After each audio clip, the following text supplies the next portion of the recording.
como é que é a bateria, assim, o tempo, né, que ela leva, assim, a quantidade, ela é variável de testes, como é que funciona? Nós temos uma bateria que ela é básica, né? Ela é aplicada no mundo inteiro, então a gente fala que é o padrão ouro, né? Que dá inclusive para nós a eficiência cognitiva geral do paciente, né? Tem variação sim, porque depende do paciente, se o paciente ele é verbal, se ele não é verbal, né? A gente observa as dificuldades que o paciente apresenta para escolher os instrumentos. Entendendo que uma avaliação neuropsicológica não é só aplicação de teste, né? Envolve todo um raciocínio clínico que é muito específico da área, né? Porque um teste só, quando você observa o desempenho do paciente, ele pode não refletir a realidade do paciente, né? Mas hoje nós já temos um arcabouço grande, satisfatório de testes que nos ajudam nessa avaliação. Em alguns momentos nós aplicamos também tarefas que nos dão só dados qualitativos, mas que ajudam no raciocínio, né? É claro que envolve a entrevista com o próprio paciente, né? Na própria relação terapeuta-paciente a gente observa aquilo que é queixa do paciente ou queixa do familiar, né? E também entrevista, instrumentos que são aplicados no grupo familiar, né? Porque a gente pensa, para que fazer uma avaliação neuropsicológica? Ela contribui para o diagnóstico, mas ela vai além. Ela ajuda a pensar no processo de intervenção, né? Quando é possível fazer uma reabilitação, isso é sugerido. Quando não é possível reabilitar a função, nós vamos pensar em estratégias de compensação, né? Para melhorar a qualidade de vida do paciente. E o tempo, mais ou menos, a média da aplicação dos testes? Também tem variação de acordo com o paciente. Em torno de 1 hora? Então, a bateria, às vezes, ela se torna longa, dependendo da demanda, né? Mas a média é essa, 50 minutos, 1 hora.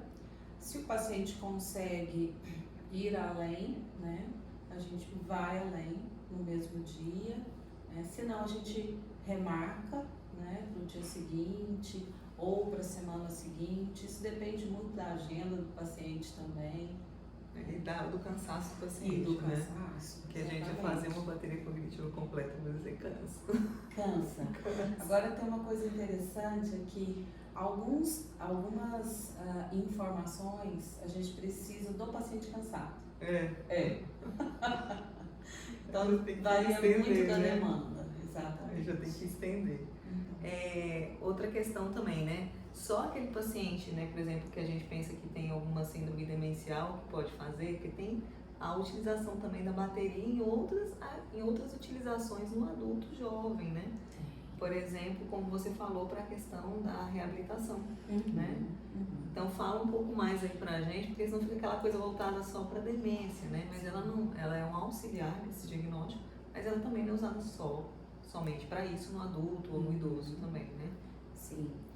Então, é interessante, tem acontecido com muita frequência, né, avaliação de adultos saudáveis, né, que não tiveram, por exemplo, um diagnóstico na infância de alteração do neurodesenvolvimento, mas que apresentam um quadro de dificuldade de memória, dificuldade de organização e planejamento do seu dia, de lidar com o tempo, né? Impulsividade. E aí a gente consegue ver alguns cenários. Não foi feito um diagnóstico na infância, adolescência, e na vida adulta esse paciente vem, né? Porque o momento demanda muito de uma habilidade que ele não tem desenvolvida, então isso pode trazer desconforto para o paciente e para as pessoas que convivem, né? Então, às vezes a gente ajuda, né, contribui no diagnóstico de um paciente que tem TDAH na vida adulta e esse diagnóstico nunca foi feito, né?